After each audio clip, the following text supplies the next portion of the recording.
आउज़ुबिल्लाहि मिनश्शैतानिर्रजीम बिस्मिल्लाहिर्रहमानिर्रहीम। अस्सलाम वालेकुम, मेरा नाम सोबिया सलीम है। आज मैं आपको गौहर पब्लिशर की जानिब से खुशामदीद कहती हूँ। हमारा मोटो है redefining the geography of education through digital resources for conceptual learning. आज हम गौहर नदाए उर्दू जमात सोम सबक नंबर 11 और सफ़ा नंबर 78 खोलेंगे और वहाँ पर मौजूद बाकी की मश्क को हल करेंगे।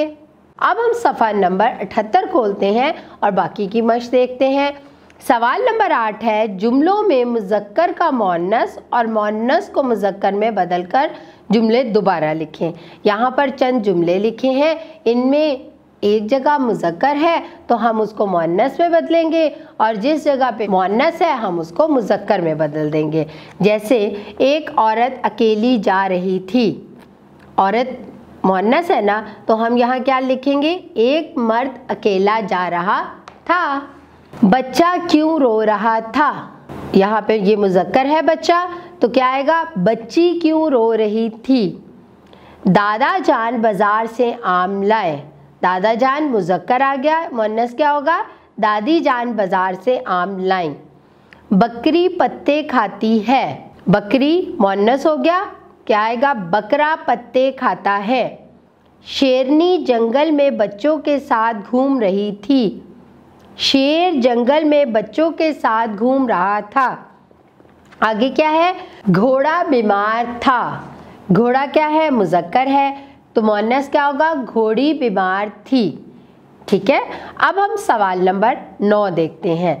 सूफ़ी गुलाम मुस्तफ़ा तबस्सुम की कोई और नज़्म पढ़ें और इसका मतलब अपने अल्फाज में लिखें। यह आपने घर जाके काम करना है। आपने क्या करना है, सूफ़ी गुलाम मुस्तफ़ा की अगर तो आपके घर में किताबें हैं या आप लाइब्रेरी से किताब ले लें और उसमें जो उनकी नज़्म है, या आप इसे नेट पे भी सर्च कर सकते हैं, वो नज़्म को आपने ढूंढना है, उसको लिखना है और उसका मतलब समझना है और क्लास में आकर सबको समझाना है अपने अल्फाज में। अब हम सवाल नंबर 10 देखते हैं।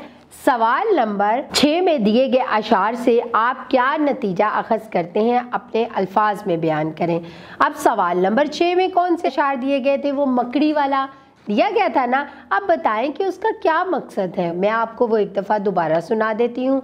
मकड़ी ने क्या जाला ताना, कैसा अच्छा ताना बाना, आखिर उसने क्यों कर जाना, उससे मिलेगा मुझको खाना। जब तक तेरे दम में दम है, हाथ में कागज़ कलम है, सीख ले बाबा इल्मो हुनर तू, मेहनत कर तू, मेहनत कर तू। इससे क्या नतीजा निकलता है कि जब तक इंसान में ताकत और हिम्मत है, उसे चाहिए कि इल्म हुनर सीखे और मेहनत करे।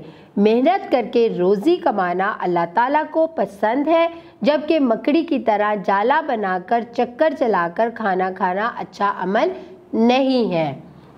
अब हम आगे देखते हैं। सवाल नंबर 11, मेहनत पर एक तकरीर तैयार करें और इसमें सवाल नंबर 6 में दिए गए अशार शामिल करके कमरा जमात में पेश करें। यह भी काम आपने घर जाके करना है। मेहनत की अज़मत पर आपने एक तकरीर तैयार करनी है और जो मकड़ी वाले अशार हैं वो उनमें ज़रूर लिखने हैं और फिर कल आकर यहाँ पर क्लास में यानी कि कमरा जमात में ये तकरीर मुझे सुनानी है। आगे हम सरगर्मियाँ देखते हैं। किसी फितरी मंजर जैसे मौसम, बाग, फूल, नदी, पहाड़ वगैरह के जिक्र वाली कोई नज़्म तलाश करके कॉपी में लिखें और जमात में सुनाएं। ये भी आपने घर जाके काम करना है। कुतुब खाने, इंटरनेट या टीवी वगैरह की मदद से अपनी पसंद की कोई नज़्म लिखें और जमात में सबको सुनाएं। ये भी आपने करना है। आपकी कोई भी नज़्म आपको जो पसंद है वो भी आपने लिख के लानी है और उसको जमात में सुनाना है। मुझे यकीन है तलबा आपने इस मश्क को बहुत अच्छे तरीके से हल कर लिया होगा और समझ भी लिया होगा। अपना बहुत सारा ख्याल रखें। अल्लाह हाफिज़।